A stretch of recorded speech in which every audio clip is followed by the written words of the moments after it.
Hello and welcome to another episode of Kill James Bond. I am November Kelly, joined as always by my friends Abigail Thorne and Devon.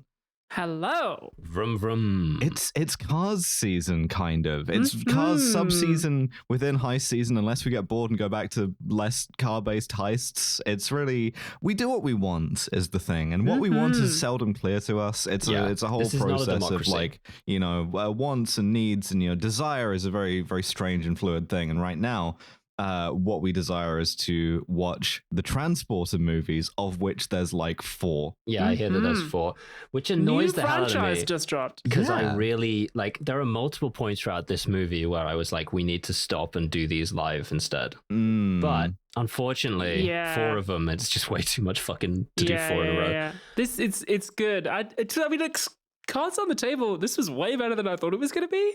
And I think it's got some interesting charm. It's got some interesting quirks. It has some big problems too. Yes. It's bad, but not in the ways that I expected. Bad in a couple of the ways I expected, I will say. Well, because I saw this, because this came out in 2002. So I must have seen it on VHS like a year later. So this would have been when I was 12 years old. So I think what we're doing here, certainly what I'm doing, is trying to judge 12-year-old me's taste in movies, and find out was exactly I right that this whipped. Yeah, because I thought this whipped. I absolutely thought that this whipped, and I'm gratified to know that I actually was kind of right. This is just straightforwardly fun. Well, I had only a dim memory of it because I also came out in 2002. I was born then, obviously. And no time before that was I born. No time to be born. I had a vague memory of it, and then just thought that'll be good for the podcast, and then I was actually quite pleasantly surprised by it. But so we begin in the most romantic, most exotic location, multi-story car park. Yes. Yes. And listeners, we need to ask you a question. And that question is, have you ever heard of The Matrix?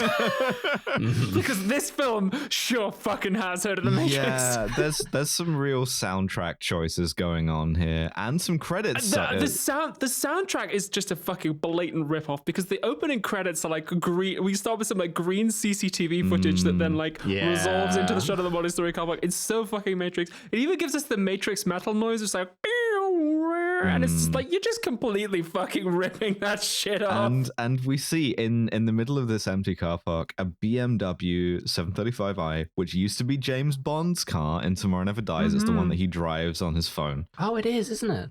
I'm sorry to say, it's a cool car. It is cool just straightforwardly a cool car. Yeah, from the Kaufman scene. All the credits are in green font that then dissolves. It's such Matrix envy. It's so Matrix. Sitting in the driving seat is Jason Statham doing Jason Statham himself. It, honestly, I gotta be honest with you, it feels a little bit like a betrayal that I'm not talking about this with Milo. If I'm honest with you, Statham? Milo is a kind of Milo is the J.K. Gladney of Statham studies, right? I think we can be clear about this. We'll have to get him on for absolutely Transporter 2 or 3 this season. Statham is doing the funniest possible thing here, which is a dumb person's idea of a smart person. He's sitting staring. You remember when Elon Musk gets sort of filmed, and he's obviously on ketamine, kind of staring into nothing, and a bunch of his orbiters are he must be thinking so deeply right now. Holy shit. He must, the thoughts going on. He's comprehending variables, the likes of which we can't even fucking understand. What's like that? He's sitting in the front seat of the BMW, staring at nothing, and you're meant to be like, this guy's he's seeing all the angles. Focus. This guy's probably just thinking about numbers and things of that nature right now. Yeah. He puts on some classical music, and there's his gloves. The car has a pin to start it. It doesn't have a key. Cool. It's got a special pin. And then off we go, away we drive. And at this point, I know adult driver, adult driver. Sorry, that his name is Adam.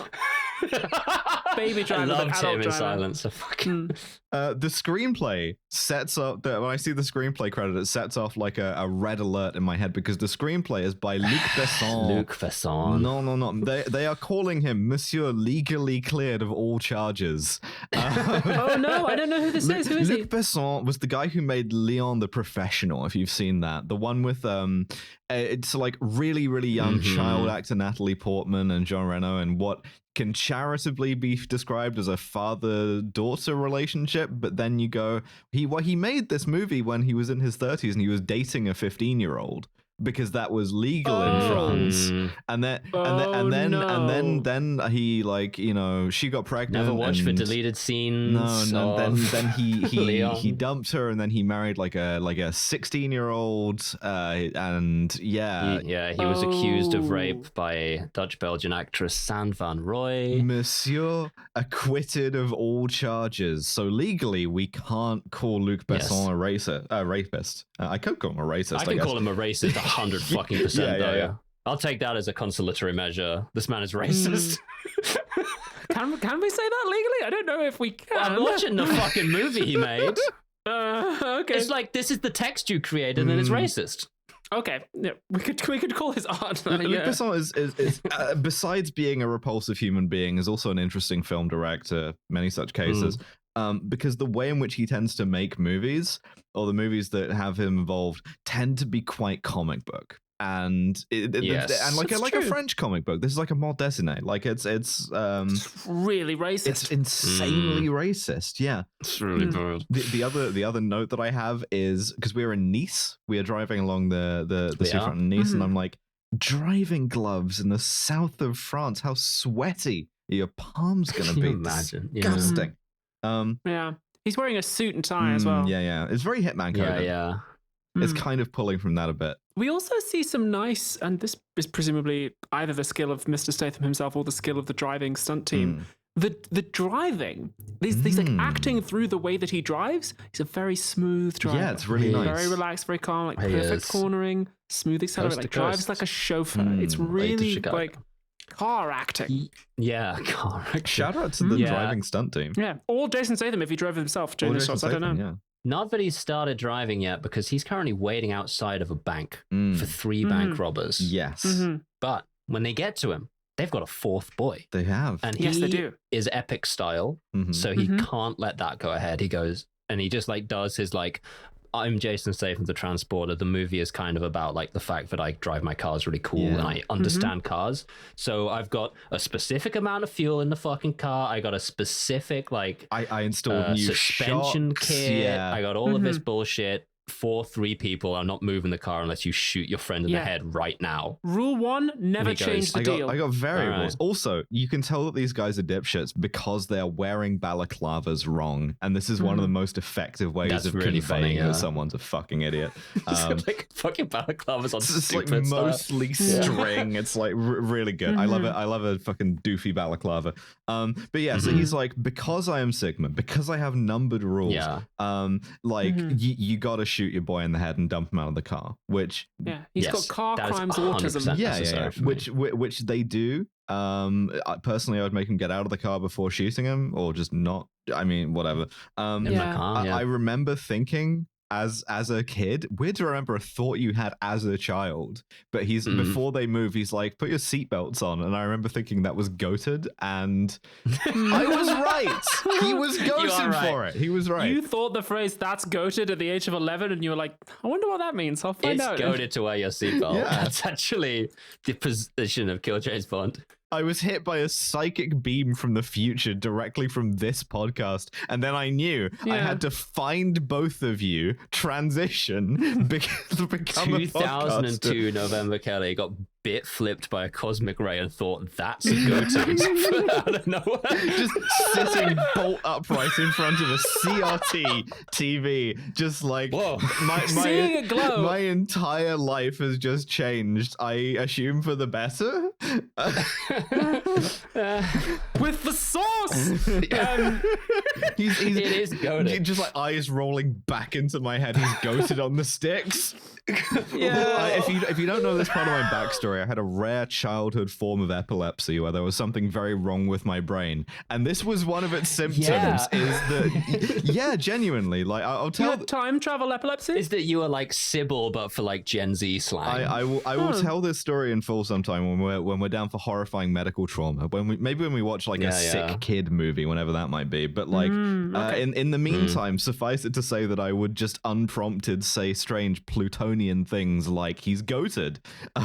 No cap.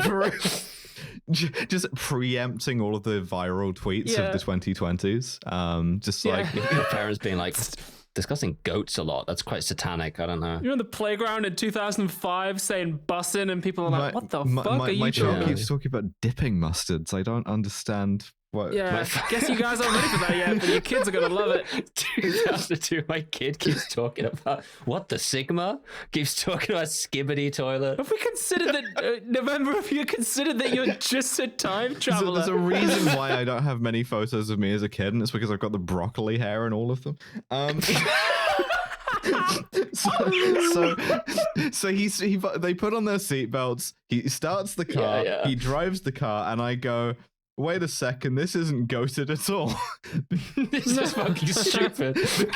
because I'll tell you this, they have a fucking ethos for the editing. I won't tell you right now if it's good or bad, but they've got a vision and they're going for it. I can tell you about it, and it's a style in editing that's not as popular anymore, which is that it prioritized the feel of being in the scene more than showing you the work that was being done. So like the continuity's fucked. There's a lot of like fast motion close-up stuff. Like sometimes it's going forward, sometimes it's going backwards. The music's choppy and all over the place. Quantum of Solace. Initial fight scene where I can't see anything. It's a beautiful impressionistic work of art, and that's no cap. The other thing about this is that this involves a lot of effects, involves a lot of fast motion, and it involves a lot of, if not the Crystal Method, then the Crystal Method adjacent. Right. Kind of. Whereas these days, the fashion would tend to be on like giving you wides and like showing you the stunt that is being performed, because it's just a different style of editing. People like to see like, oh wow, the actors, they really did the that. big circly wheelie thing in No Time to Die. Yeah, sure. Yeah. You might stick a camera on the side of the car and be like, check out the cool wheel for a little interstitial shot. 3 frames of someone changing gear, really good. Yeah. But I also there's a car chase. If you compare it to something serious like Ronin, right? It's not good. And Ronin, we had a car chase literally in like Marseille or in Nice. But it's not. It is not meant to be that. It's a fucking comic book, and I have fun with this, not least because it has one of my favorite genders, asexually reproducing comical police car. Yes, because the cops are on them pretty quickly, and I love the comical like French police sirens, the little two-tone ones. I love that they still have them in year of our Lord 2025. It's so funny to make your cops and still not be cool. And I think to myself, you will never be a stupid French cop yelling into your radio as your partner drives your like comedy police car after a guy in a BMW. It's really sad. It's fun. We get some like fun comic book moments where at one point he drives off a bridge onto a truck that's transporting cars, fits perfectly into the gap, leans out the window, shoots the release in with a gun in one shot, and then like drops a car onto the cops who are following them. And, like, all kinds of like silly comic book things. It's Blues Brothers shit with the cop cars, like these fucking little Citroens or Peugeots or whatever that just kind of like, infinite, beautiful creatures. There's a really prelapsarian bit where they drive the BMW really fast down the like waterfront in Nice, and I'm like, oh, you can't do that anymore because we live in a worse time. No, you can't do that. That's then because now they're not primarily concerned about transporting. If somebody does that. Do you mean that they've like pedestrianized that street? No, they put bollards up to stop people doing vehicular terrorism. Yeah, like that's I guess that's technically pedestrianizing it, but like not really. It's pedestrianizing it in the most securitized way, which is kind of a really European story. Isn't it just? So my favorite thing about this is key part of any escape plan, any car chase even in a movie, is driving to an easy and cheap filming location. Yes, I love absolutely. that. I love when you can see the joins. I love when you're like, let's drive into the port, I guess, which has a lot of flat concrete and not a lot of people around. It's easy to close off. And he escapes the cops. Yeah. In this he's port. even like commenting on the shit like that he's talked to them about, like they're driving up a staircase and he's like, you'll notice the shocks, you can barely feel this. I can't even hear him over the Crystal Method, but like he's like, please don't vomit on the seats, like condition the leather back there. He's Sigma. He loves the car. He wants to fuck the car. He does want to fuck the car, So they reach the destination and he gets paid. They pay him too much, and he tries to give them back their change. Yeah, because he has rules. And they say, we need you to take. Yeah, we need you to take us further. We won't pay you extra to take us all the way. Yeah. And he says, rule 1, never change the deal. And so he gives them the money back and they leave. He presses a button on the car. It rotates the license plate. Sick. I used to think this was the coolest thing in the world. I was right. No, you're right about that. I also, I just want to laser in on this. Did we see the guy who picks them up at all? Because this is a vintage 2002 United Colors of Benetton type fuckboy. I didn't spot him, no. He's driving like a boy racer Citroen. Fantastic. And he's wearing a multicolored, like extremely shiny tracksuit. And I love that man with all my heart. It was a great time to be alive, I think. We go, and then we get the transporter returns home, and he's like watching the news, and it's like, these 3 bank robbers were all arrested because they drove like dumb cunts. Wrong way down a one-way street. Wrong way. They like on the news is genuinely like inspectors believe that they would have gotten away with it if not for their dumbass driving or something like that. And you see Frank the transporter, because his name is Frank and they call him Frank throughout it. Yep. Goes like, damn shame. Someone named their beautiful baby Jason Statham Francis Transporter, and I think that's a horrible thing to do. Also, he lives in a lighthouse, like a converted, not like a. Well, I guess it is. Transporter back. How do you deconsecrate a lighthouse? He lives in a lighthouse. You just take the bulb out. Yeah. There you go. Easy. He lives in a just outvoted instantly. He lives in a deconsecrated lighthouse on the coast. He has a guy delivering him milk. He washes his car. He fixes it up. He loves the car. Really, really nice. It's pretty. It's like a nice location. South of France. Beautiful. Yeah. And at this point, Inspector Zenigata rolls up. Yes. This is the thing. You want it to be a Zenigata, but it's a different inspector criminal relationship that we haven't codified yet. Yes, exactly. We'll work on what that is. But so his Inspector Tarconi, cop friend who looks like a French Alan Rickman. I like this actor. Francois something shit. Yeah, I like this actor. I think we've seen him before somewhere. He shows up and he's like, I wanted to be friends with you. Hello, I like to fuck girls. Yeah, because he kind of knows he's transporting. It's like Loki, he knows we're he's aware that you're transporting. But he's like, I'm just fascinated by military types, to establish some backstory. And Frank says, well, I'm ex-military, and this is where Tarconi scientifically, but incidentally, discovers the worst way you can describe yourself as being transgender, because he says, and this is my sole drop for the movie, I am an ex-little boy. Pretty good. Don't say that. Times ever since I was a little boy. Yeah, I remember when I was an ex-little boy thinking that this was goated. Who's wearing a kind of hat that didn't exist yet. He says the way the man treats his car is how he treats himself, and mine would say that's very true. For example, I don't have a car. Yes, no, me neither. Yeah, neither do I. We can't drive. If you want to know why we've never gone on tour, none of us can drive. It's a big problem. Yeah. I apparently am a pretty good driver because I've taken lessons. I just haven't taken my test. And yeah, obviously, like because I kept saying things like this is Sigma. They didn't let me. They don't let you take a test. I failed my driving test 4 times. Wow. I don't see why, because your only stated opinion thus far has been that putting on your seatbelt is goated, and I think that they should which is a give question you that. Good start. in the theory test. Is it goated to put your seatbelt on? Yes or no? Yeah. Is putting your seatbelt on low-key goated when safety is the vibe? Yes or no? It's like 4 answers, so it would be like putting on your seatbelt is. And then it would be like goated. It'd be like goated, and then 3 other things. So like goated, washed, horsed, and sheeped. Yeah, washed. It's putting washed on your seatbelt is fucking washed. Yeah. What are you trying to stay alive in a car accident for? So you can see more men, so you can have sex with them because you're gay. Yes. So. So the inspector says he's out talking to all the owners of the black BMWs because that's the car they're looking for. He says it's a popular car for the mafia. They come here from Italy. They bring pretty girls with big jewelry and too much makeup. And I'm like, okay, interesting. Bond over some misogyny. Detail. Yeah. Yeah. But so he's like, it's kind of like, well, I know you were transporting, but I can't prove it. And he's like, it's all very like clean and, that's mysterious. They talk again about women. And I remind you that we haven't had any women in the film so far because the inspector also says, the women in Nice are, in town are more complicated than the local variety. And Frank's like, I like to keep things simple when it comes to women. I just fuck cars instead. Yeah, smart. Yeah, okay, great, whatever. But so the inspector leaves, and Frank gets a phone call being like, "Is this Frank Transporter? I need you to Frank transport some things for me." The Frank Transporter.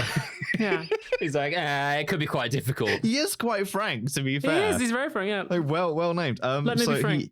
He goes to this bar where a guy, well, 3 guys really try to hire him to be like, we need you to transport like a bag, like a case, like in Ronin, kind of, from here to, I don't know, fucking Paris or whatever, I don't care. And because again, he's a rules guy. He's like, you have to be very specific about how much it weighs and what the dimensions are. He does the kind of Ronin thing again of like, is it heavy? Is it explosive? He says, you'll be delivering to Mr. And he goes, rule 2. No names. And they're like, okay. So we got two rules here. Rule number 1, never change the deal. Rule 2, no names. Yeah. At this point, I think we should talk about the accent. Now, what accent? Accent work is difficult. It's difficult to do. Jason Statham is attempting an American accent here. Kind of. It comes and goes, and then about a third of the way through the film, just kind of like completely fucking gives up. He sounds a lot like Jason Statham to me. He does. Yeah. It's not a good American accent. It's like, I can tell you're trying to do it, but it's just not. It's hilariously bad. I'm sorry. I love this performance, but the accent is not the strongest part of it. There's a bit that I almost pulled where he's talking about the suspension in the car in the first car chase, where he says, see what I mean about the shocks, but he tries to hit shocks only in that sentence in an American accent, so it's shocks.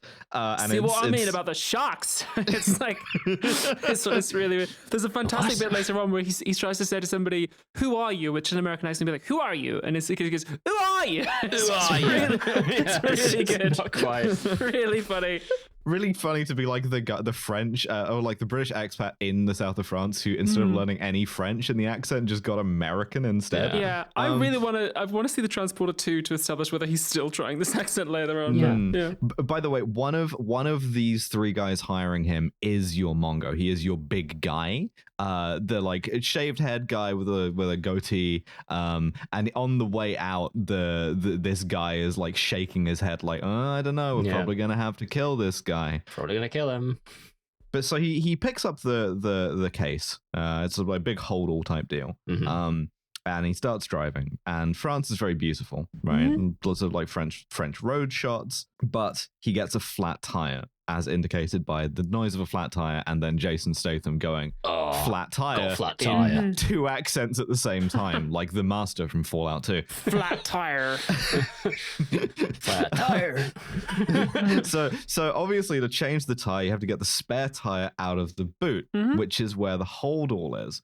Opens the boot, and it's me on a first date. The package is moving. Very clearly a young woman in... We don't the know it's a young woman. exit interview. All we know is that the bag is moving because there's a person in there. We know that there's clearly a person in there, and he just he looks at it for a second and just pushes it out of his view. Which I kind of like, although he is kind of troubled by this, and I'm like, I feel like if you're the transporter, right? If you're Frank Transporter, and the thing that you do is like trafficking, I feel like people trafficking is a decent amount of the trafficking that there is. Yeah, right. Like, I wouldn't know. Why care? Yeah. But so he has a little rest stop, and I do want to go beat by beat here because this is partly why I like this character. Is that he has a little rest stop and he buys like an Orangina and a straw. How much did Orangina chip in for this? I do love Orangina. He opens the package when he gets back into the hills, and of course it's a beautiful woman. Shu Chi, who was great in The Assassin. Yeah, she's great in this too. And he does, with his facial acting, he does sell that he feels bad about doing this, which is quite nice. And she has a mouth like duct taped in some of the worst duct tape work you have ever seen in your life. It's like one piece. No good. And so he pulls out a knife to like cut a hole in her duct tape. She's obviously very scared, but he holds her still. and then he like puts the straw in the drink and gives it to her. And there's something This I is like about this and something I don't like about this. Yeah. The thing I like about this is I do like that your hero has chosen to do a nice thing. It's nice that your hero of your film is like choosing to do a moral thing, which is like show some compassion to someone in a difficult situation. That I like. That's nice. The thing I don't like is that this is played weirdly sexually. It's hitting the romance music. It really is. Yeah. It is. It hits like romance guitar, and I'm like, It's dog shit. Men love to feed a tied up woman Orangina. And when she finishes the Orangina, he calls her a good girl, and I'm like, this is uncomfortable on a couple of levels. Like, especially like if I'm getting like crotch height, it's like weird. Yeah, it's like it's something about men's fantasy of a submissive woman, but also like if I'm getting like kidnapped and driven around in the boot of your car, I don't want you getting a parasocial relationship with me. Like, obviously you're gonna like fucking like torture me or whatever, sure. Yeah, but right. like, if you're like upfront getting a crush on me, that's awkward, right? You're making it weird. It's just annoying, you're making this kidnapping weird. I kind of do, insofar as it might persuade you to drop your guard, then I could kill you. Well, I mean, we want Maybe. different things out of the being in the boot of the car, clearly. I suppose, yeah, that's true. And then he calls her good girl and then shoves her back inside the bag, and I'm like, Yeah. Do one or the other, But so a bit later on, she is like banging on the boot, not because she's being kidnapped, but because she needs to go to the bathroom. This is a woman who needs to piss. This is a weirdly large plot point. She's doing what I would describe as her primary way of interfacing with the plot, which is screaming. You'll get used to this. Doing scared woman noises. Yeah, just annoying. Most of her lines. Infuriating. He also explicitly says, I'll take the tape off, and he says, if you scream, I'll kill you. He does explicitly threaten her life. Yes. I feel like this is also really on the three guys for not planning any of this, because like, okay, sure, he has a rule to like never go in the package or whatever, but like at some point he's probably going to open the boot and notice, and like if she's just going to piss herself, you're getting charged extra for the like boot lining. Guys, some forethought, please. Also, they say when they're describing the package, it's about 50 kilograms and then 1.5 meters by half meter. I'm like, that's clearly a body. Yeah, that's a human being. Come on, obviously. Like, Yeah. Whatever. But so he's like, he just takes the rope that he also just has in the boot of his car and is like, okay, I will construct a leash with this at my crafting table. And then just like let her on like a long lead, like a dog, out on the verge of like a, because it's literally like a lay-by, and it's like, bro, what if someone drives past right now? Well, indeed. So, but he like sends her off into the like bushes by the side of the road. Yeah. And it's like, you Gives are her willing 60 seconds to piss. to kidnap. It's a way weirder Nicolas Cage movie. But like, the piss kink gone in 60 seconds. You're willing to commit kidnapping, threaten murder, but drawing the line at it being too weird to like watch a woman piss, right? And for this, he is punished because she escapes. Yeah, and again, it's not like he seems to have a real problem with the human trafficking thing. It's just sort of got some like procedural weird quibbles about it. He's a bit discomforted and a bit like, well, this is weird. So obviously she escapes and he has to go into the woods to like recapture her, which he does. Yeah. And then upon return, there are cops at the car. Yeah, two gendarmes on motorcycles. This is our first martial arts fight, and motherfucker, it's pretty good. It's pretty good. His kicking. His opening move is throw woman at cop, which is funny. Yeah, that's smart.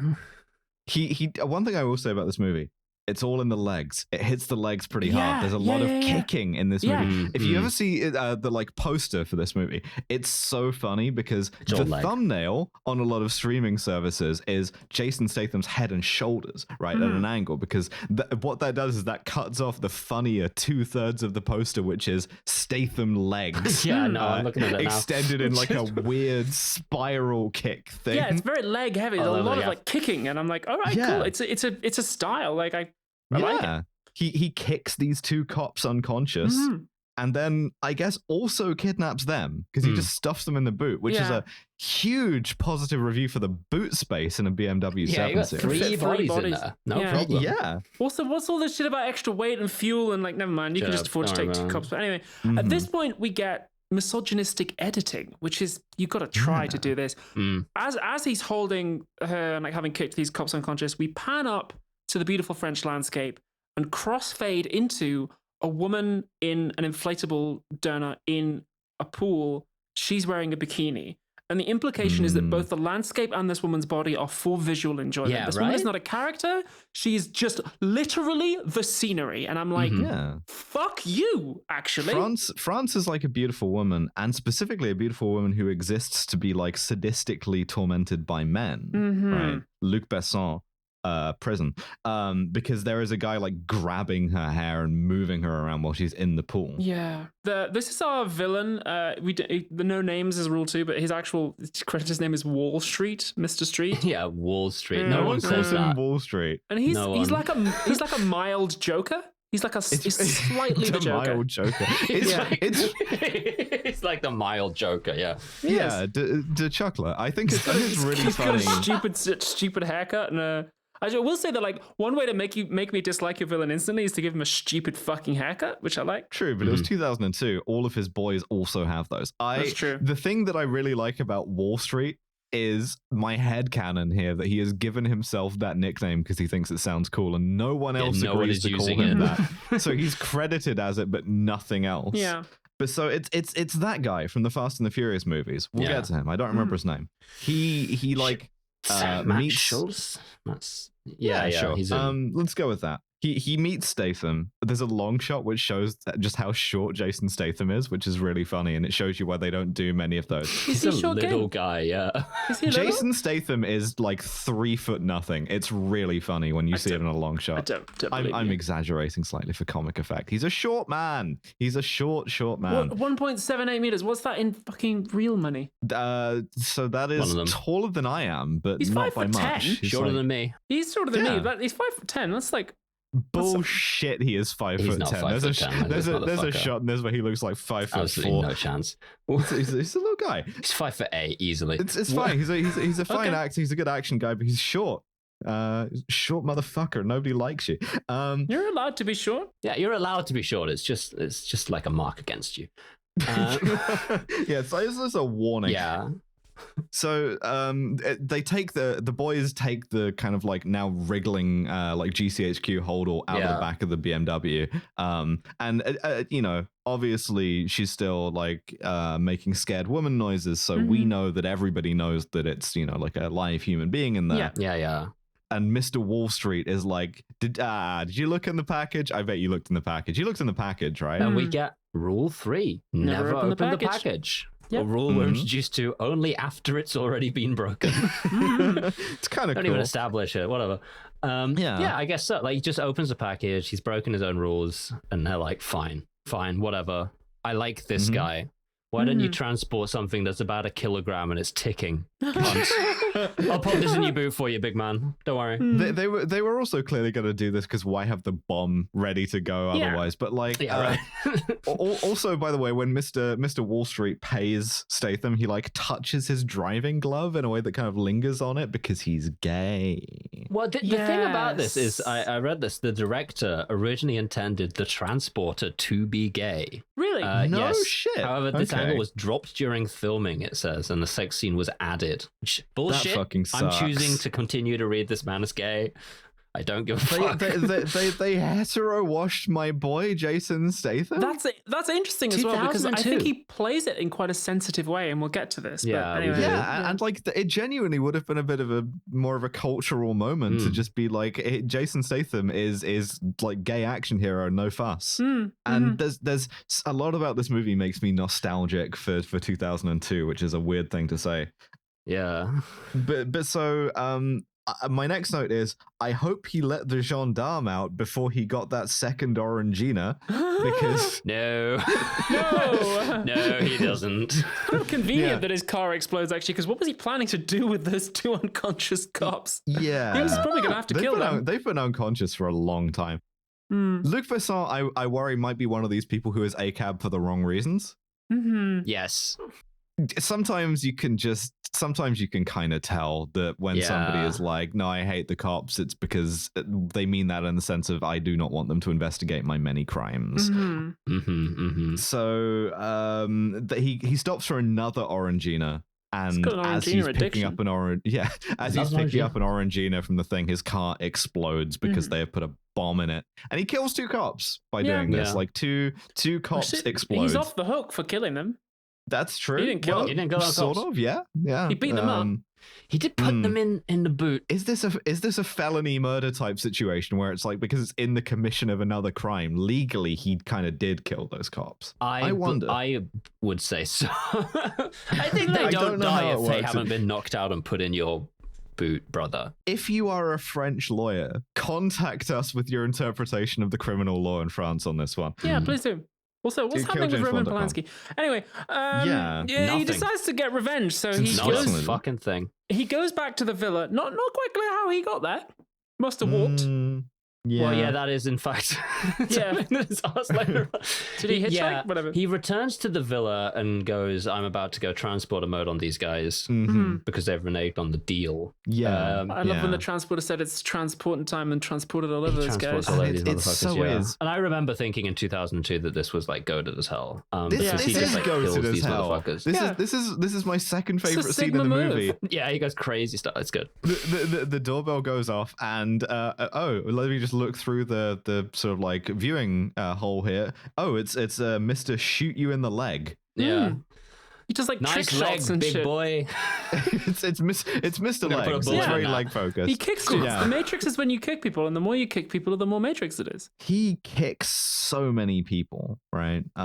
Meanwhile, Shuchi is downstairs tied to an office chair. Yeah. And I'm like, I may be wondering if I saw this at too impressionable of an age. Maybe and you did. That's had some kind of like, left a kind of impression on me, and now that's why I can only get off if someone's trying to kill me with an axe. Yeah. Because they are trying to kill Jason Statham with axes upstairs. It's also a magic axe that you do a vertical swing with, and then in the reverse shot, it's horizontal. Continuity is fake and gay. It's tough to do. the little kind of like slit that he cut in her duct tape to feed her the Orangina comes and goes as well, and it's really noticeable. Yeah. But like, who gives a fuck? Like, whatever. It's fine. I know, it's I'm movie. getting quite into the way action sequences are developed and then practiced and then edited together for some reason. I'm getting quite into it's that. Like cool. It's objectively an interesting thing to do. But like, if you're the kind of person who gives a shit that the slit in the mouth like has disappeared and reappeared multiple times throughout the scene, you fundamentally consume movies in a different way to me. You're not here for this. You're not ensouled, and I think that you shouldn't listen to the podcast. Yeah. Jeremy Irons is wasting his time playing the you can see the boom arm in this scene. Shut up. Shut the fuck up.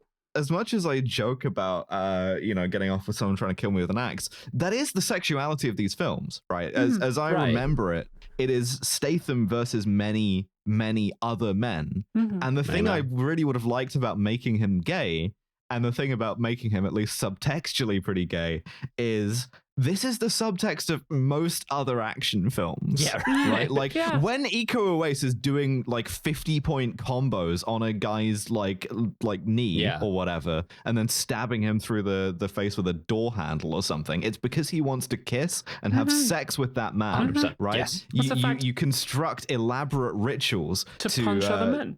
Correct. Yes. And the film is better the more it acknowledges this. There's something I really like, which is great.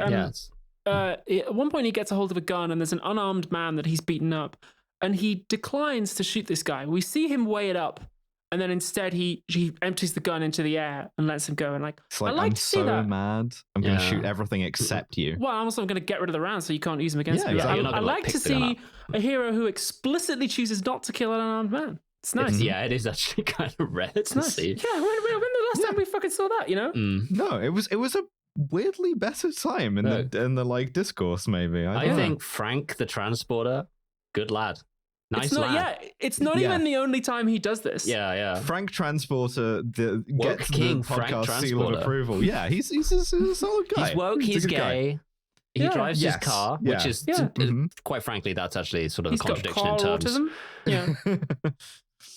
He's the one gay who can drive. Yeah. And honestly, like, we picked a really good one to let get a driver's license. My headcanon was just that he's just a trans guy. It's just like, I mean, this nice. would also fucking rule. Would have been a good reveal. Thing. Yeah. Like, yeah. But maybe he is. We don't know. Like, well, it's not called the cisborder, is it? Yeah. I made it 41 minutes before doing that joke. I'm so proud of myself.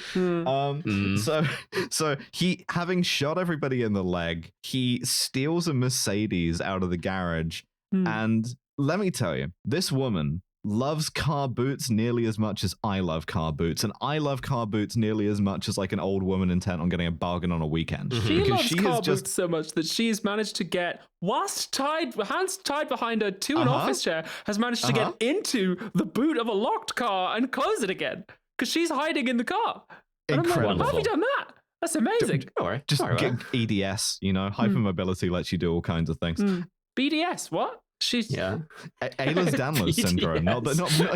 She was doing boycott divestment sanctions on the. I didn't know that doing BDS made you more flexible. Like, well, I mean, you know, it's like yoga. Anyway, it makes you right. she pops up in the back of the car and she's like, "Hey, 5 minutes by of the BDS way, a day, just to." Well, I mean, but so she's like, I have clearly been dexterous enough to maneuver myself into this car. I haven't taken the duct tape off my own mouth. She's also still attached to the chair. She likes that. Because the chair, right? Freak shit. This is the thing. Gets out of... Yeah, sorry, you go ahead. If we just take the sex scene out, this is a like 2 letter grades better of a movie because it is gay man being tormented by the world's neediest submissive woman. Yeah, I'm choosing to ignore the sex scene. Let's not even mention it later. Let's just keep going with the gay man. I want to mention it because I actually like the way he plays it. But anyway, don't worry.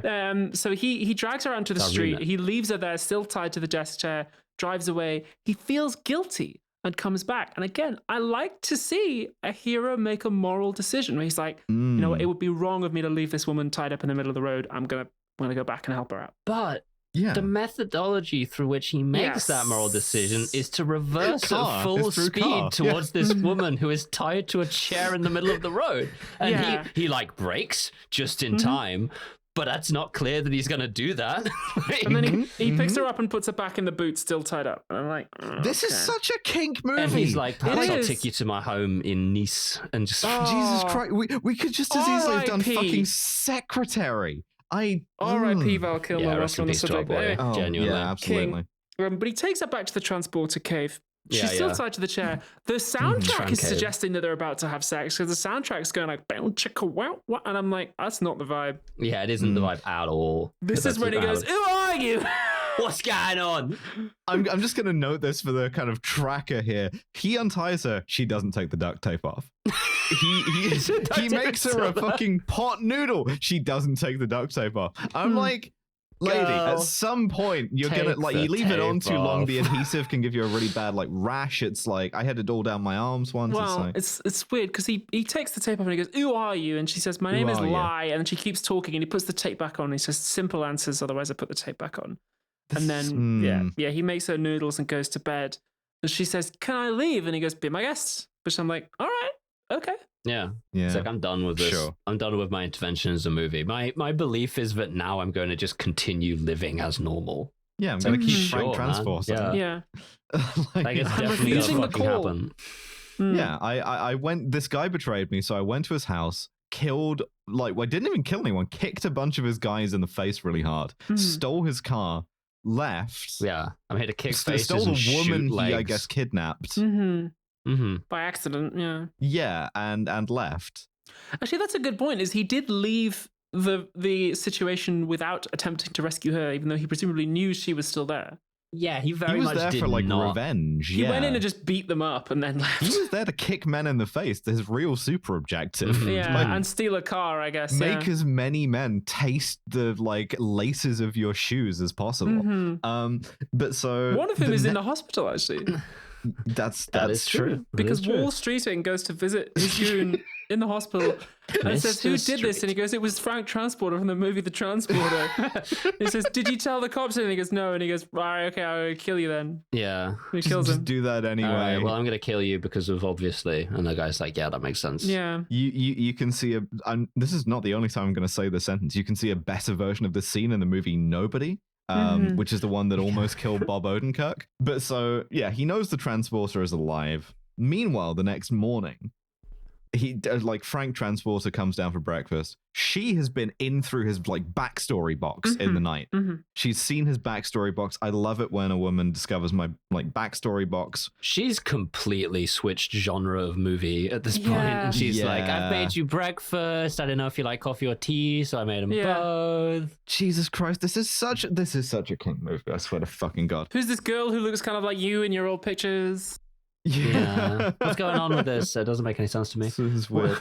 The backstory is just that he was in the military. That's it. He was real good at being a troop, and now he isn't doing that because he's retired. That's literally it. Yeah. Yeah, that's it. Also, I'm not sure who did her Small box. makeup. I hope my makeup looks that good when I get back from being kidnapped. But maybe she found some makeup lying around and was just like, where does this old makeup come from? Why do you have this? And so she's entered woman mode, which is the form of picking flowers and baking cookies and so forth. Yeah. Because she is grateful to him for having saved her life. And she talks too much. Yeah, and he's very gruff, and he's like, I like it quiet in the morning. And it's like, when did this turn into a rom-com? What?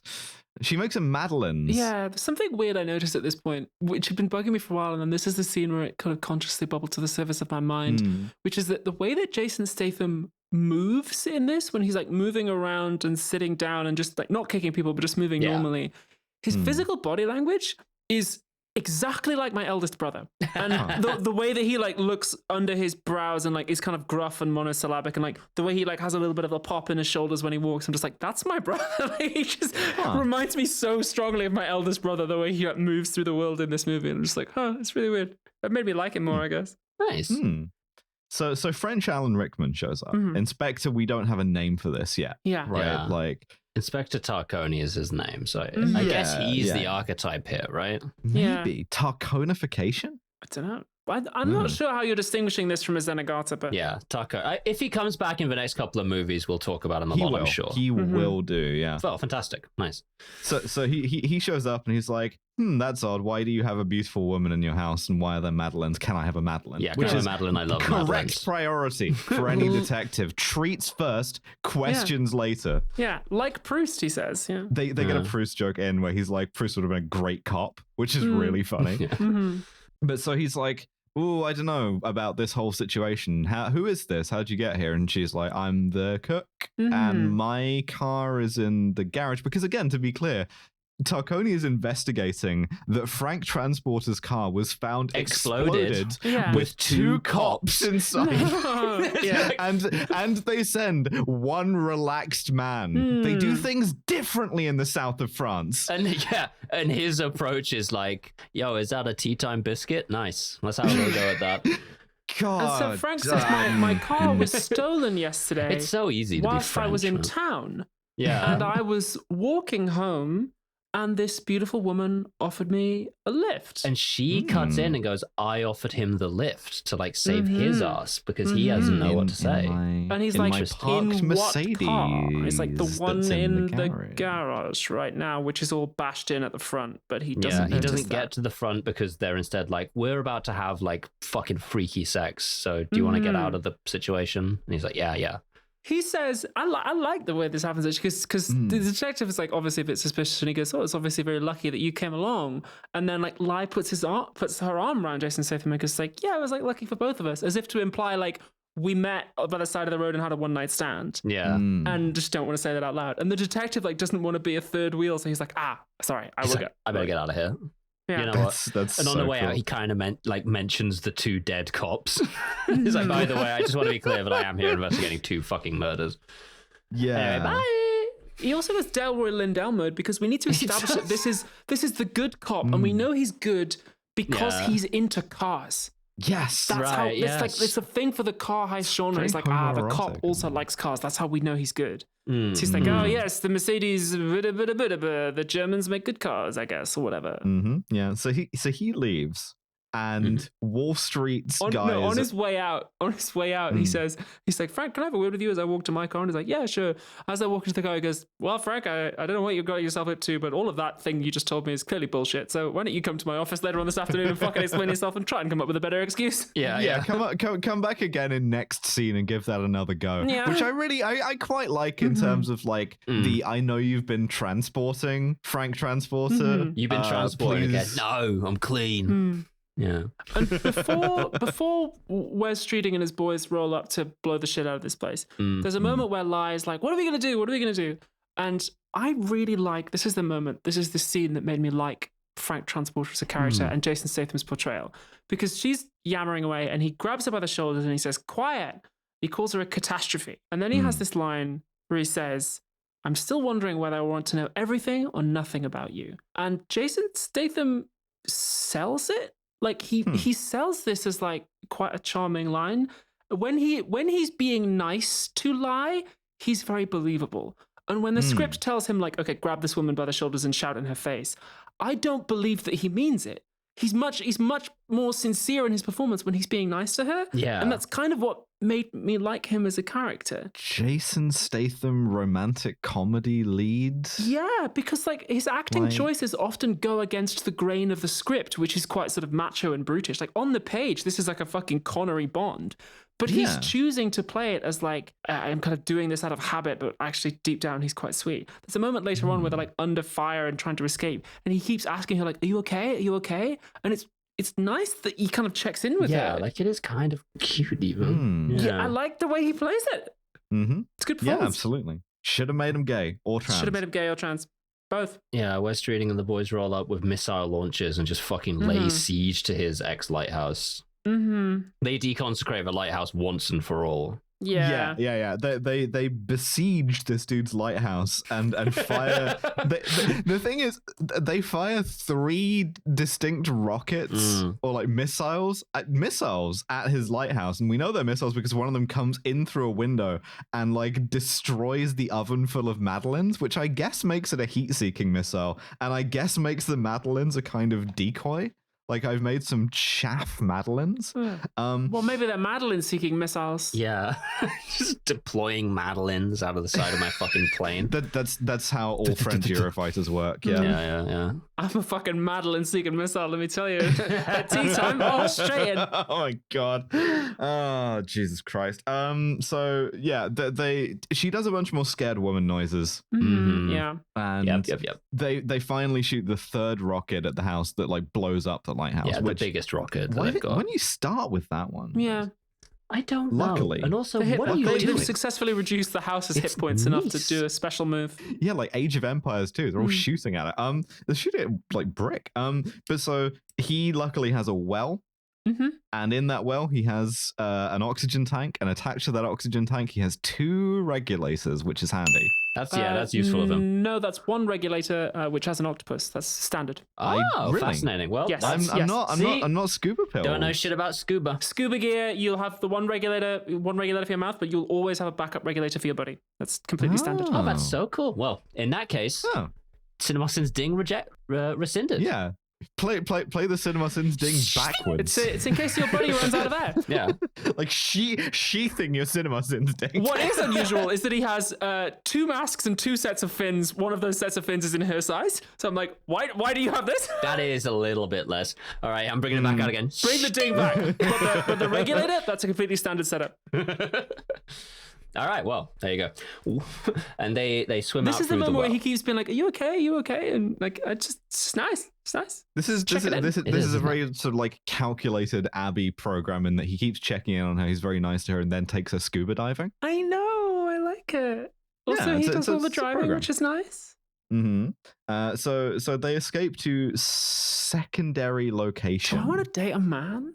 Maybe I do. Jesus. Anyway. So, I mean, I can sort of recommend it as the thing. Yeah. So do I. Too. If you're a man, get in touch. Yeah. What is happening? Yeah, sure. But fucking why not, I guess. That's my stance. I'm the one who's attracted to men on this podcast. It's like an extraordinary jubilee, right? You have a certain like demarcated period of time in which to shoot your shot. Yeah. I think I just feel like I kind of want a boyfriend for a bit. Not for a long time, but for a little bit. Anyway. I'm taken. They scuba to a boathouse and they break in. What color is the boathouse next to Frank's lighthouse? They have to take their wet clothes off, and Frank is talking to himself like, there's nothing but trouble if you open the package. And then she has this slightly Bond line. She says, I'll make up for the trouble. And then she's like strips down to her underwear and kisses him. Yeah, this is that added sex scene. What I do like... Bullshit, not real. What I do like, though, is that initially he resists. He's like, he pushes her off and goes, what are you doing? Like, this isn't our house. We can't do this. And she's like, oh, come on. Like, I'll make up for the trouble. Like, let's fuck. And like kisses him some more. And he's like, all right. Yeah, okay, go on then. Yeah. But I do like that she initiates and he initially says, no, like, what are you doing? Like, we just met.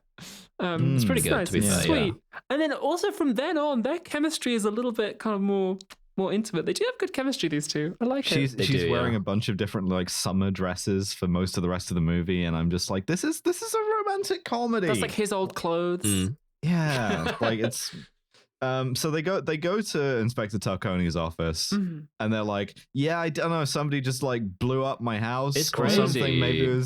Maybe it was a mistaken identity. We went to go and have sex on the beach, and when we got back, the house was on fire. And something I quite like is we have a kind of like shared complicity that's just completely unspoken, where he's like, I'm gonna go step outside for a minute, which leads her to hack his computer.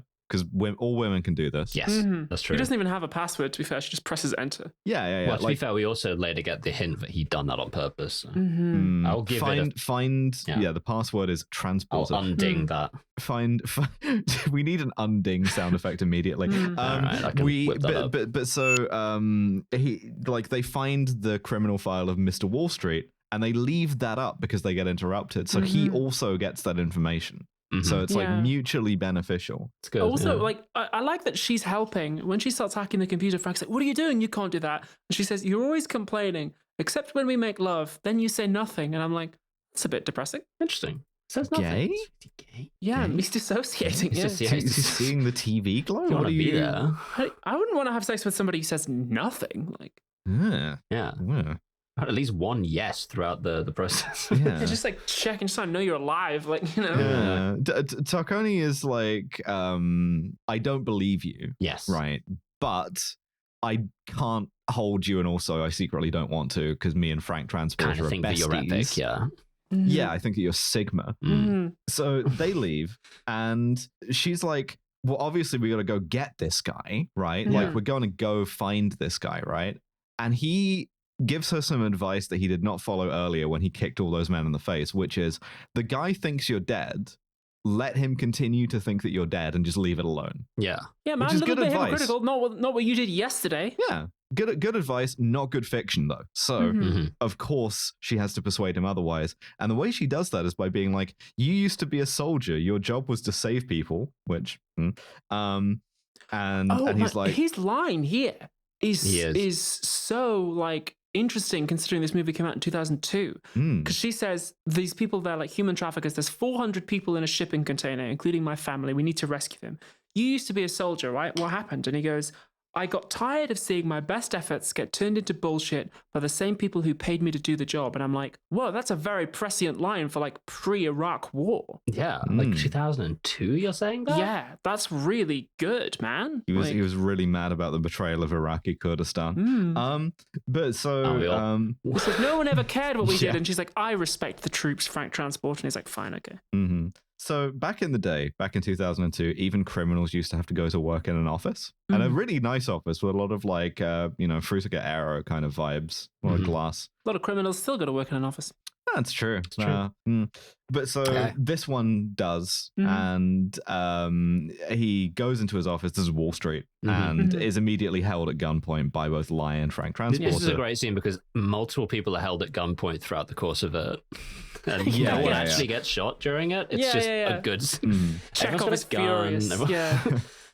But like this man has 400 Chinese like nationals in a shipping container. 4 of them are already dead.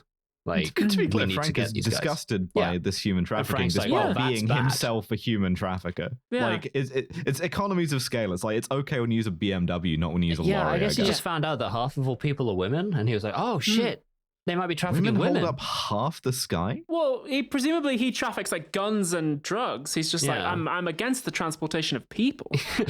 As Mao famously once implied, men hold up half the sky. Let's hear it for the fellas. Let's go. I like the idea that he's not gay. He's just so Volcel that he's never even realized women exist until now. And he's just having these feelings blossom for the first time. Whoa, wait a minute. He's just not thought about them. He's gay. Like, what intersection does he have with women? And trans, But so Wall Street's like, well, she's lying to you anyway. And then Lie's theatrical dad shows up. Love this guy. Yeah, he's a little bit like, I brought my cape to the thing because I thought it would be. I thought it'd be the vibe. Mr. Kwai, played by Rick Young. Known as Rick Young, I suppose. But like, interesting character. He just comes in. This man, previously she's told Frank Transporter that her father is in the shipping container. And this is revealed quite quickly to be not true, as what he is one of the guys shipping the container. She's like, I misspoke. He's in the shipping container. Business. Yeah. He's in the business He's the of boss the of this shipping human container. trafficking Mr. shit. Containers. He loves the container. He put them all in it. Yes. And so now they get held at gunpoint, and her dad like talks her down. He's like, would I kill my only daughter or whatever? And he gets the gun off her and pistol whips Frank unconscious just in time for Tarconi to show up and be like, what transpires during this scene? Of course, they do confirm the shipping container exists, though, which they're like, it does have 400 people in it. Dickhead. Yeah, by the way, we are doing human trafficking. Lol. Luckily, you have delivered this man into the clutches of his bestie. Like the one cop in France who... Yeah, Inspector Homie, fucking Tarconi. Clutches of my bestie? I love to be in the clutches of my bestie. For real. Like this is comfortable. He's in the holding cell, and Tarconi's like, man, it would be a shame if someone left the door open. He's in the building when they do the next security sweep, and he ends up in French prison. That's true. It's a damn shame. French prison, easy to get out of. Also, the inspector says you've already been charged, and it's like, you charged him while he was unconscious? That's crazy. How did you do that? Speak to him? Just in court, still pissed away.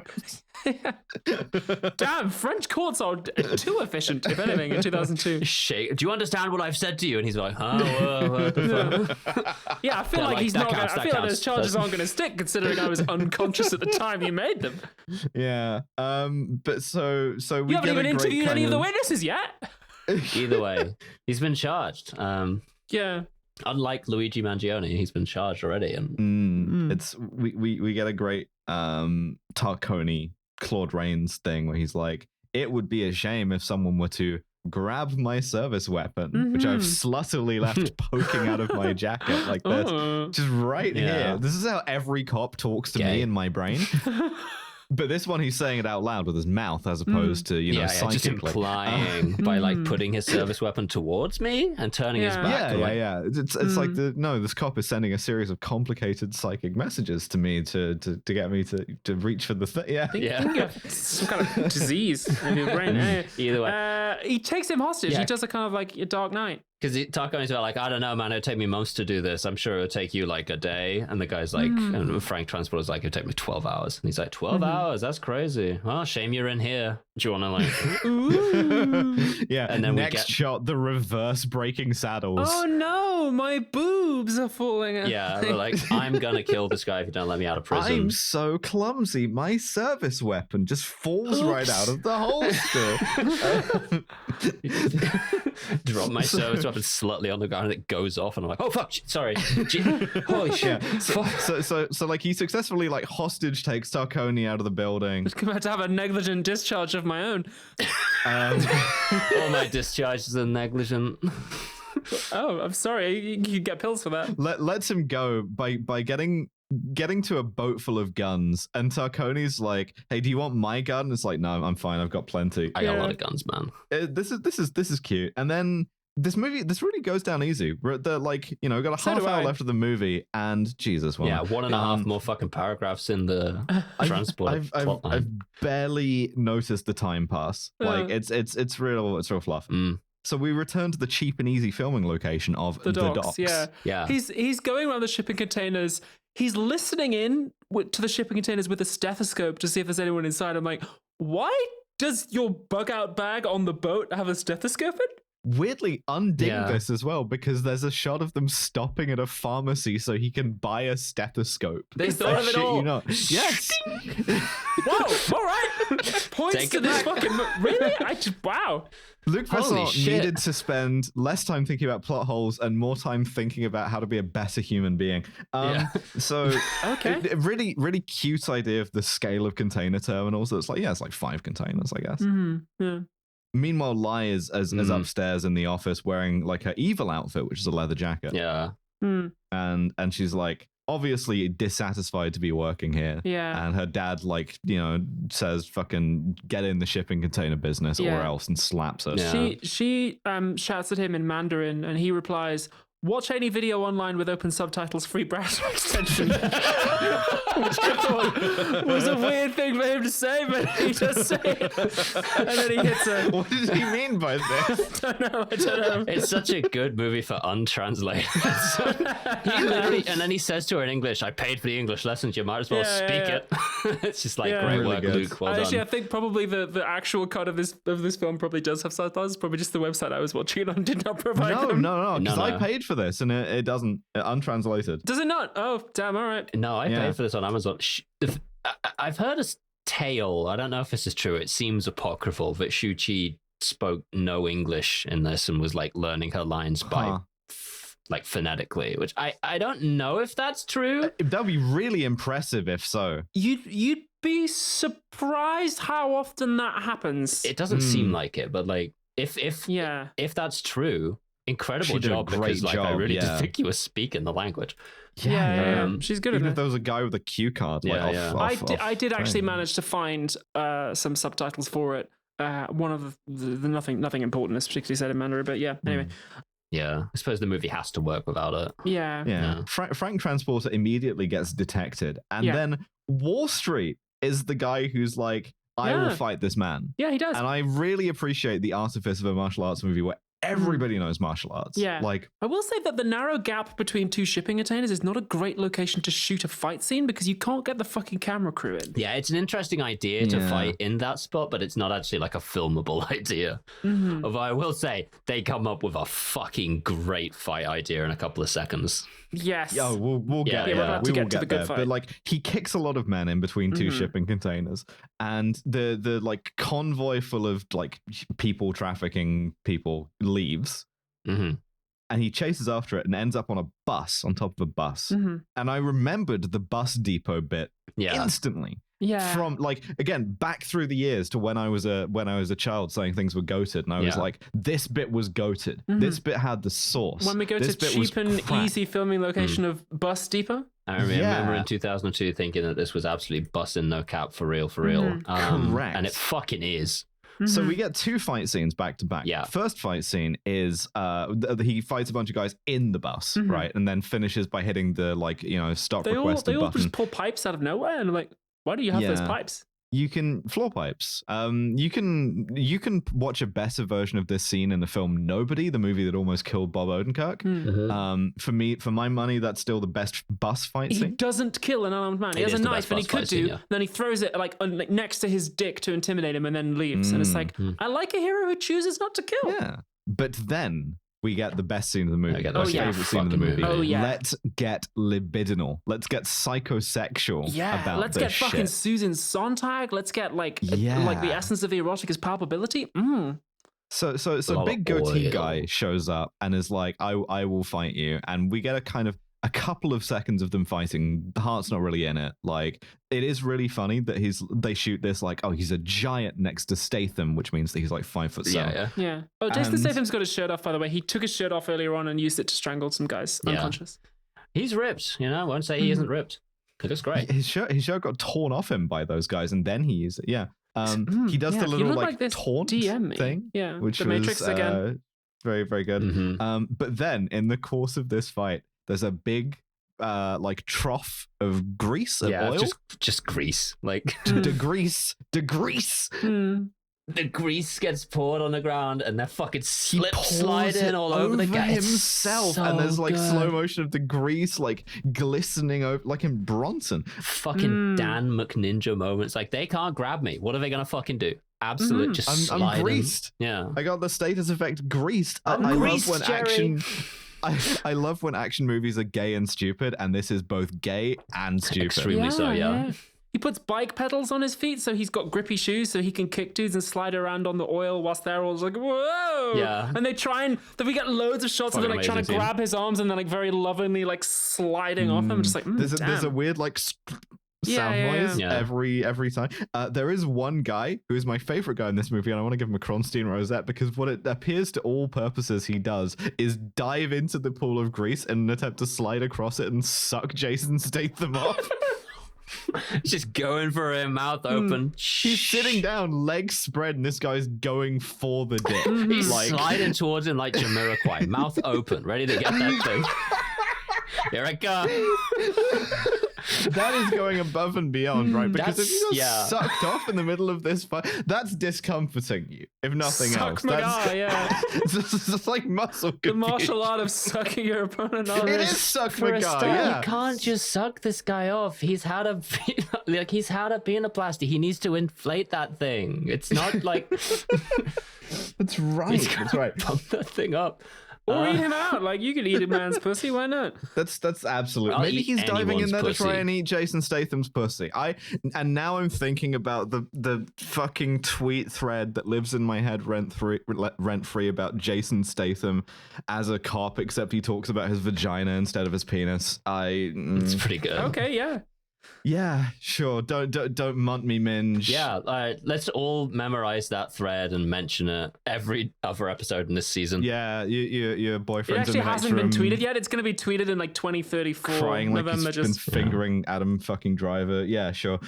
They're fucking hot pussies. This ends by him sliding away, and then he does. Slides through a window into the sea. With Mongo like as a human shield. The bad guys throw an oil barrel after him and shoot it so it like sets on fire. This is an inventive use of the red barrel. It is. Kronstein rosette to these henchmen for being quite thoughtful. And so because he has to stay underwater for longer, this is, I assume, must be a hangover from the original script in which he was gay, is that he like kisses Mongo and sucks the air out of his face. That's one of the most devastating attacks. I love this so much. The kiss of death. You're both underwater. You're like, give me that oxygen. Oh. Sucks it out of his lungs.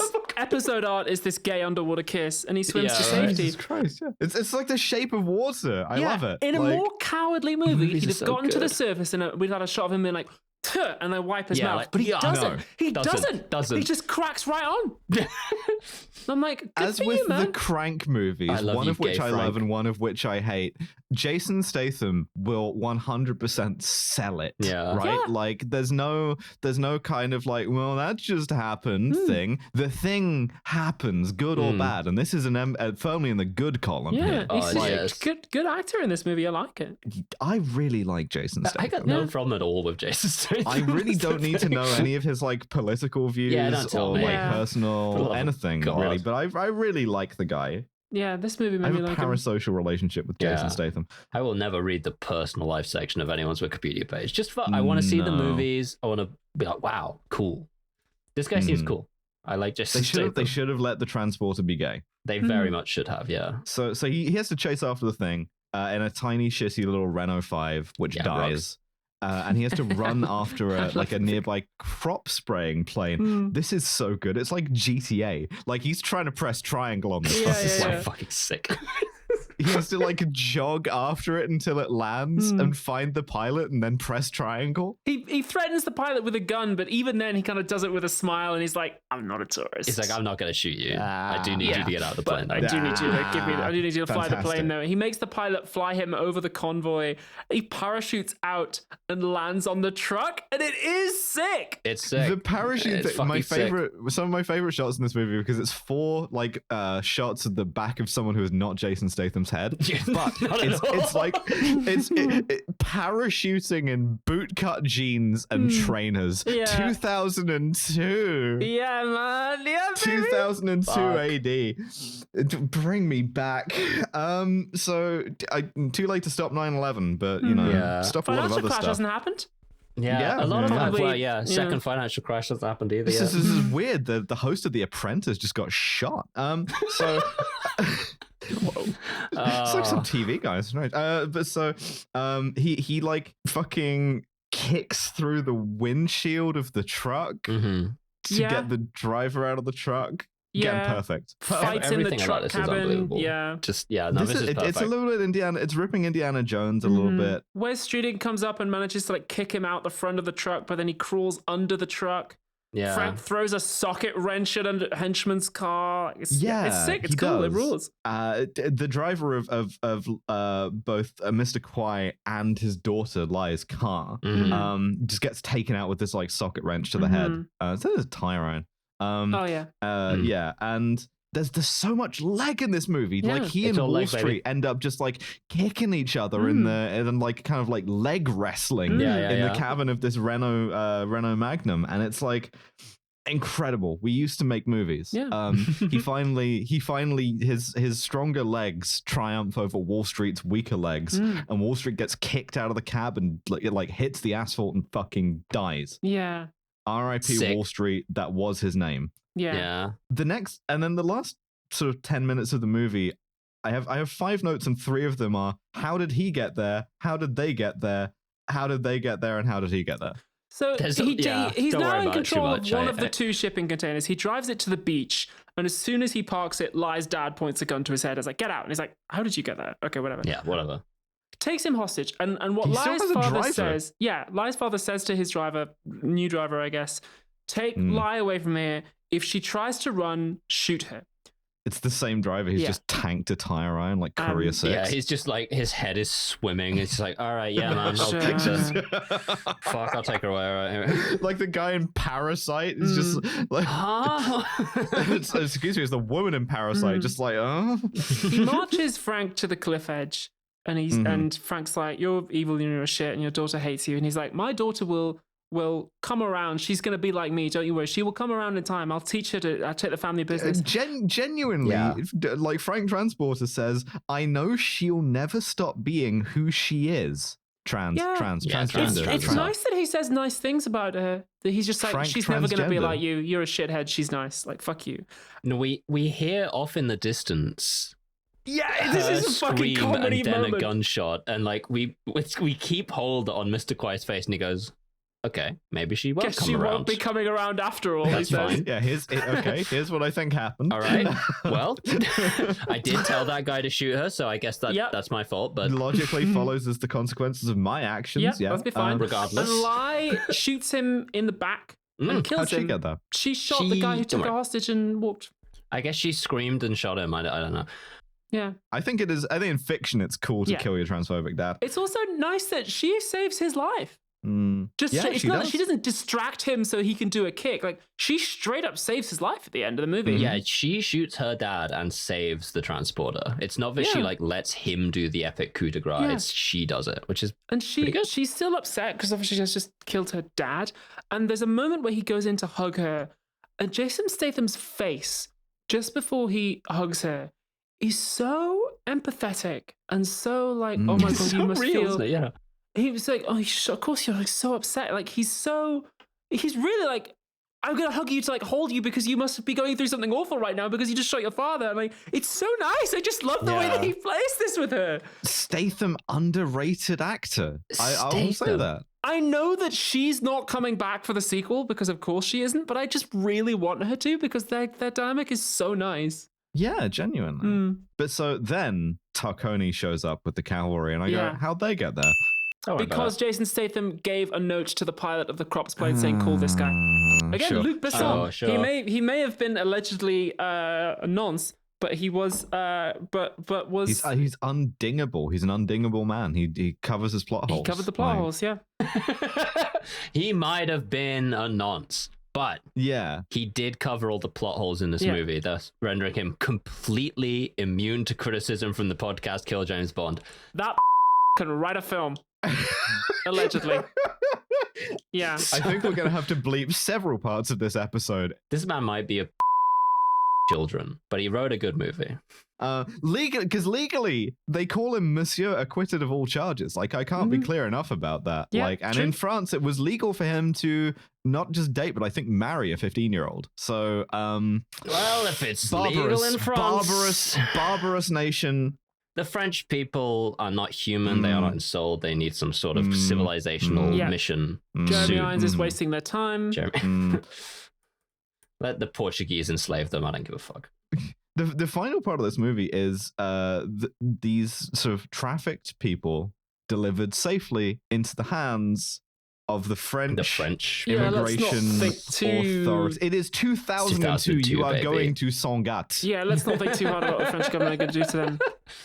Best case scenario, you're sent directly back. But like, there's a big upswelling of music, and my final note here is: can you imagine a movie now where the hero rescues, for a given value of the word rescues, 400 undocumented immigrants? Like, can you fucking imagine? Yeah, for real. That happening now? You can't find a single politician to even say immigration is an unvarnished good. I can think of Terminator Dark Fate, and that's the only one.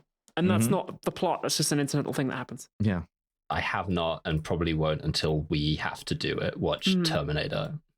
It's good. Terminator Dark Fate is good. Dark Side of the Dark Moon. Fate. It's good. It's good. Sci-fi season. But that's the Transporter.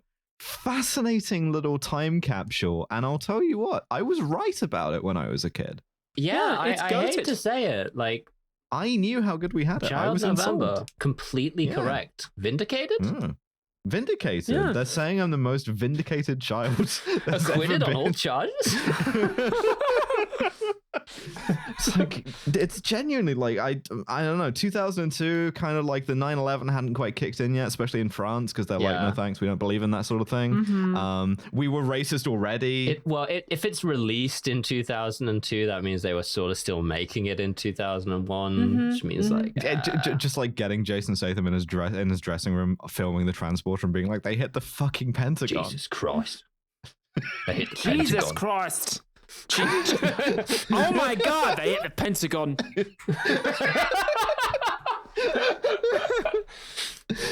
And the war on terror.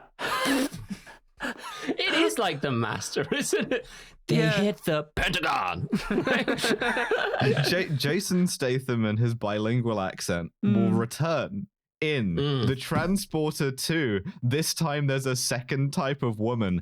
I'm so hyped to discuss it because I remember it being weird, and I'm excited to see if I'm vindicated again. I'm locked in. I'm so locked in for the Transporter. I remember there being a Ukrainian woman in Transporter 3, and that's the only thing I remember about the franchise from now on. Let's go. There's Wonderful. Like 4 of the bastards. Wonderful. We are going to do every single one of them. Kill James Bond. Thank you so much for listening. Well, you've forgotten something, because we don't just have to be subjective about this movie. Yeah, we were just going to close the fucking podcast out, weren't we? leave that in. We genuinely were about to just stop recording. God, I forgot this. I gave out a Kronstein rosette and I forgot the scum system. Much like Jason Statham, Frank the Transporter, we have a science-based system. It's called the scum system. It stands for SMARM, cultural insensitivity, unprovoked violence, and misogyny. Someone work out what all of that is in French. And SMARM. Jesus Christ. SMARM. Les violences sont provoked. Mostly I just want to hear from some French people. I'm sorry I just said you weren't insoled earlier. Are any of you men? Well, I mean, yeah. French men, what's up? How's it going? I'm uncomfortable with the new, like, attracted to men direction of this podcast. I thought that was my niche. Kill James Bond straight up. Okay, fine. Let me just balance this out here. French women I am crawling on my hands and knees across 500 kilometers of broken glass to get a DM request from you. I've already Please, dated a French woman, so I'm good. But French men, if you're not doing anything whilst your women are with November, hey. I am willing to hurt myself again in the sense of dating like a European woman. I am willing to do this. I hope they are too. Right, scum. It stands for smum. Cultural insensitivity. How smarmy is the transporter? Not hugely. It's quite earnest, weirdly. Like, I don't know if that's Statham or the fact that he was supposed to be gay or whatever, but like he's not smarmy. There is a couple of movie ass lines. It's just like, oh, you always complain, except when we make love, then you say nothing. There's a couple of lines like that. Because like the original, like I calculated all the variable shit is quite smarmy. But he doesn't. He gets knocked out of that pretty fucking quickly. He does. It's part of his character arc actually that he loosens up a bit. Yeah, I don't know. I feel like you've got to give it a couple of points for the initial smart, but after that, I feel like it's very satisfied that it gets the Proust reference in there. Yeah, that is true. 4? I could see 3. I think you're being generous there, but okay. Cultural insensitivity. I mean, omissions certainly. Yeah, yeah. Got some Asian lead actors who have names and character arcs, and it's true. It's kind of rough that they're all crime family, but it's a crime movie, so true. I feel like especially for 2002, it could have been much worse. Yeah. I don't know. It's not. I don't remember anything like outright like directly offensive about it. Certainly, this might be a really like low score. I mean, I can't imagine. I mean, if they'd cast a white woman as Lie, I can't imagine the script being that different. There's one moment where like the Wall Street says, "Yeah, Lie is the perfect name for her," and I'm like, all right, well, just man, not even necessarily racist. The man just loves a pun. That's in the voice of our antagonist. If I have to be fair, also true. 2002. He doesn't even do the like, I'm a cartoon villain and that means that I do some racism. Yeah, I'm looking at movies that came out in 2002 and they really had not swapped into the like post 9/11 mood yet. They really hadn't. It was 2003, I think, that started with the Iraq War. Like 2002 is like movies we've seen: Die Another Day, Star Wars Episode 2, Sum of All Fears. We missed like a timeline the Scorpion where everything King. got like moderately woker on an infinite scale forever, and it all got like very like everything looked like Windows XP forever. Yeah, we still kind of thought this was the end of history a little bit. Like, 9/11 really fucked the world up, like, didn't it? But again, 9/11 was a natural consequence of the Americans' actions. So, like, it's not like we can say that that's the specific event that changed things. Dialectical materialism leads us to believe that there never would have been a sort of like a world in which they were making like the 20th Pierce Brosnan Bond movie. No, because again, it was this Die Another Day that came out. And the financial crash would have happened anyway. And then COVID and I don't know. It was the fucking North Korean space laser Bond that came out. They were not gonna make another of those. You can't go back. You can't jump in the same river twice. Cultural insensitivity, I say like 2 maybe? Yeah, sure. What the huh? Just none? What? No, the untranslated Mandarin. Chinese guys are necessarily translations of it. People translate not in the movie that I watched, which is the only standard I have to judge based on, I suppose. Yeah, 3? nor in mine. I'll do 3. Give it 3 at the very least. Okay. I'm sort of inclined towards mercy on this one, not least because the misogyny is going to be quite punishing. Yes. Unprovoked violence. He does incite them to murder their friend because he weighs too much for the suspension of his car.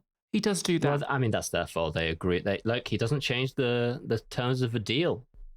They agreed to 3 people. To believe that this is cool. Yeah, it's supposed to establish him, which I guess means we do have to believe it's cool. So it is unprovoked violence. Okay, give it some. His arc is away from that, more towards compassion, but it's true. Still though. Okay. I do like that he declines to kill people. That's nice. No, he definitely shows mercy multiple times throughout the movie, which should be this should give us negative points, I suppose. He does choose to continue kidnapping a woman once he knows that's what he's doing. That's true. He does. And like, I fell in love with her does not stand up in court, Your Honor. Yes, that's true. And were it not for the fact that they tried to blow him up. See, this is why, again, it would be better if he was gay. But where, like, were it not for the fact that they tried to blow him up, he would have just kidnapped her and gone through with it. Yes, he would have. You've been like, I feel bad about this, but not really like done anything about it. Give him a couple. So I feel like I'm giving it 4, but I'm also going to take a couple back for refusing to kill people. Yeah, so like a 2? 2? Yeah, I give him a 2. Okay, and then misogyny. Well, there's one kind of woman. Hot. She primarily enjoys being tied up, and she communicates mostly through scared woman noises. She's kind of childlike and like naive. She's certainly portrayed as being most attractive to him when she is most childlike and helpless. And then shifts immediately into like very helpful, although that is admittedly a ploy. Like I like that she has the agency to lie to him. That's true. Yeah, that's true. She helps. She gets to do the killing at the end. It doesn't really like hammer in on the like duplicity and be like, oh well, she's lying because she's a woman who are inherently untrustworthy. It's just a logical thing for her to do under the circumstances because she found his fucking like memory box and she knows he's like, you know, Mr. Shoot you in the kneecaps. I feel like I want to take a point back as well, just for the way Jason Statham plays this. That it's nice the way that he, like, when he's being nasty to her, it's not as believable as when he's being nice. This could have been so bad. It could have been easily. And like textually, if you just read the script of this is like a 6 or something. We've gone soft. But that's fine. I'm one of the people who's gone soft, so fucking give it a low score, whatever. I don't know. If we pull it back to like a 4 or 5. Yeah. What do you think? 4? Okay. 4. Okay. 4. That gives it a total caught us in a good mood. 4 is last over day of school half, vibes. right? Because the soft cap is 7. Yeah, good point. That gives it a total score of 12, which is pretty good. That's a pretty remarkably good.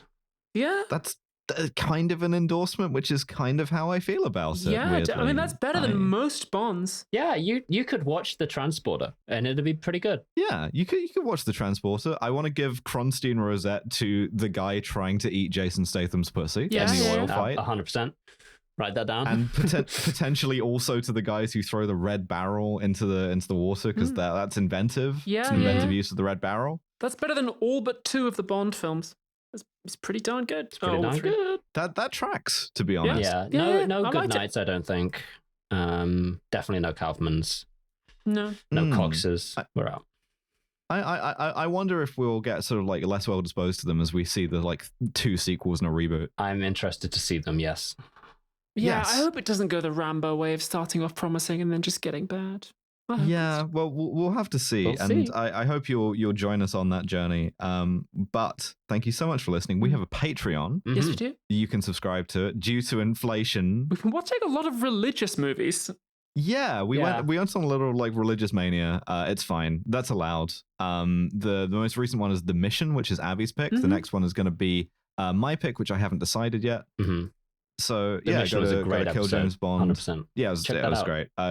So was this, I think. Go to killjamesbond.com. killjamesbond.com/Patreon. We've got a bunch of collections now. I put a bunch of collections together to sort of showcase the best of what's behind the paywall.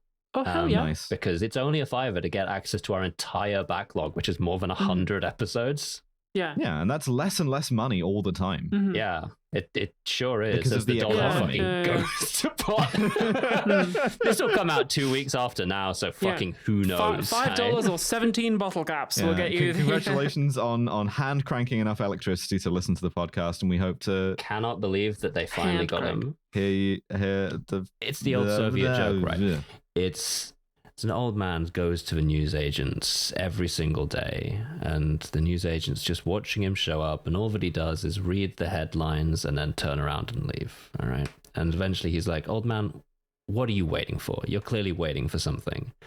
And he goes, I'm waiting for an obituary. And the guy's like, you know, they're not going to be on the front page. The obituaries are usually like at the end of the newspaper. And the old guy goes, not the one I'm waiting for. All right, kill James Bond. Bye. See you next.